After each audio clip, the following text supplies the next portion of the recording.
Hello students, today we are going to start the next unit with Origins of the Cold War. And today's joke is, what day of the week do fish hate? Give up? Friday.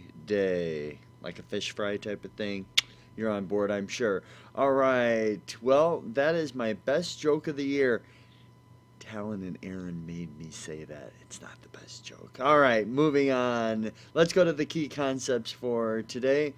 What caused the tension between the Soviet Union and the United States after World War II? What did Stalin do to make President Truman distrust him? And then finally, what were the effects of the Berlin Airlift? Next up, the key vocab. Talon and Aaron are, I'm assuming, going to help us out with these at some point, but until further notice, just the vocabulary words are up on the screen. This will get filled in a little bit later. The United States and Soviet Union had different ideas for the future after World War II. That created an icy tension between these countries and ultimately turned it into a rivalry. Under Soviet communism, the government controls basically everything like property and economic activity. While in America, you have more freedom to do most things the Soviet Union didn't let you do.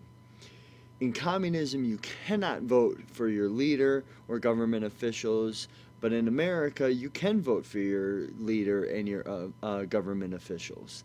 The U.S. knew that Stalin, the leader of the Soviet Union, had been an ally of Hitler at one point in time, but later joined the Allies because of Hitler turning his back on him. To try and make it more peaceful between these two nations, the United Nations was created in 1945. The United Nations is a term that I probably should have put in the vocabulary, as was pointed out by a couple of people in this class. The United Nations met in San Francisco to establish a new peacekeeping body. After 2 months of debate in June of 1945, the delegates signed the charter and the UN was established.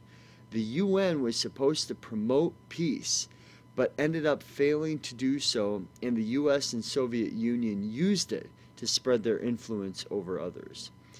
On April 12, 1945, President Roosevelt, FDR, died and Harry Truman became President of the United States. Truman had only been Vice President for a few months. Many Americans did not think Truman would serve as a good president, but he proved them wrong. He was very honest about his decisions and was good at making tough decisions. The Potsdam Conference and the Yalta Conference both happened in 1945. The U.S., the British, and the Soviet Union met at each, and they were supposed to make Stalin have free elections like the U.S. and Britain. However, Stalin promised he would, but never ended up doing so. That caused Truman to distrust him greatly. Stalin refused to allow free elections in Poland even after he told the United States he would. This act of disrespect from the Soviet Union definitely made the U.S. mad. After this refusal, he asked Germany to pay reparations for the wartime losses of the Soviet Union. After hard and long bargaining between the Soviets, British, Americans, and French, they finally came to an agreement to have Germany pay for reparations for the Soviets. World War II made America's industry boom, which is a reason that after the war, the U.S. was the economic leader of the world. The Soviet Union also came out with enormous economic and military strength, but it wasn't quite as big as America's due to the wartime devastation that the Soviet Union suffered in World War II. With this new economic and military power, the Soviet Union started dominating Eastern Europe. Stalin installed communist governments in Albania, Bulgaria, Czechoslovakia, Hungary, Romania, and Poland. These countries became known as satellite nations. In 1946, George F. Kennan proposed a policy of containment for the Soviet Union. This policy guided the Harry Truman administration foreign policy. Europe was now divided into two political regions, capitalism in blue on the map and communism in red on the map. A guy named Winston Churchill traveled to the United States and gave a famous speech where he said, "An iron curtain has descended across Europe." And when Stalin heard this, he said that Churchill's speech was a call to war. This soon led to the Cold War.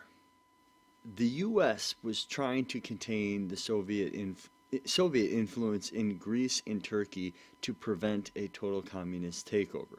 At first, Britain was sending economic and military support to both nations, but since the war wiped out Britain's economy, they couldn't continue. So President Truman accepted the challenge. He started by asking Congress for $400 million in economic and military aid. Between 1947 and 1950, the U.S. sent the $400 million in aid to Greece and Turkey, greatly reducing the danger of a communist takeover in these nations. And even worse, Western Europe was in chaos. Millions of people were living in refugee camps because of the war. The worst part is the coldest winter in centuries was approaching in the winter of 1946 and 47. The weather severely damaged crops and froze rivers, cutting off a lot of water transportation. A guy named George Marshall proposed a plan to give all of Europe aid. This plan was called the Marshall Plan, which revived Europeans' hopes. Over the next 4 years, multiple countries received some of the $13 billion in aid that America had sent over to help. By 1952, Western Europe was flourishing, and the Communist Party had lost much of its appeal to voters because of the Marshall Plan. As Europe started getting back on their feet, the U.S. and its allies clashed with the Soviet Union over the issue of German reunification. Germany was divided into 4 zones.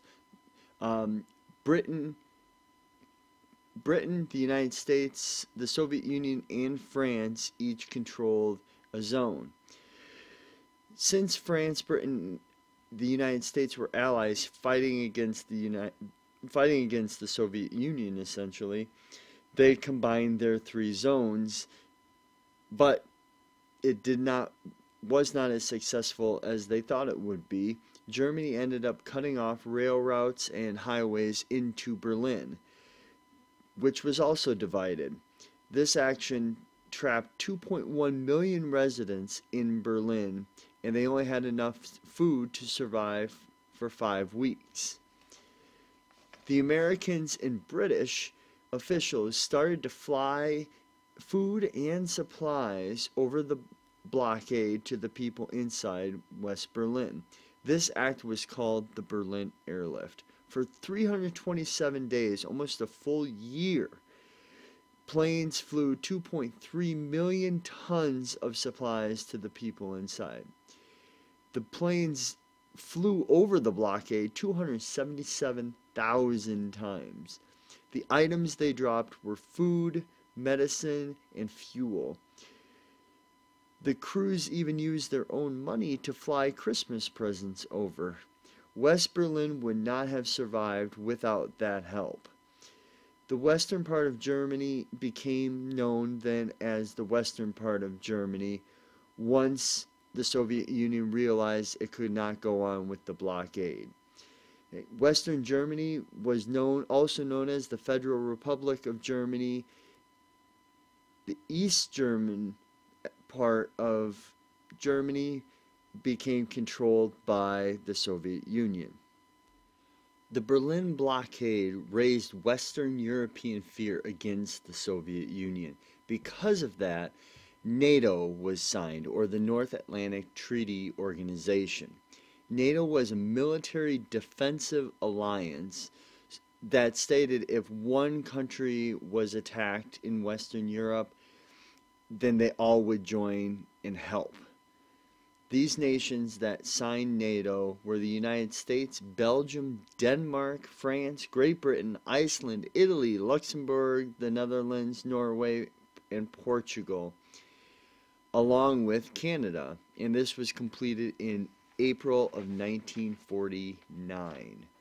This was the first time the United States ever joined a peacetime alliance. The Cold War ended any hope of the United States returning to isolationism that it had been a part of and adopted prior to World War II. Greece and Turkey end up joining NATO as well.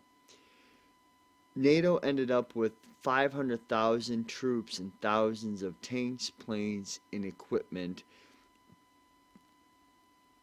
after its creation. That's it for Origins of the Cold War. Shout out to Talon and Aaron for putting this one together. We'll see you next time.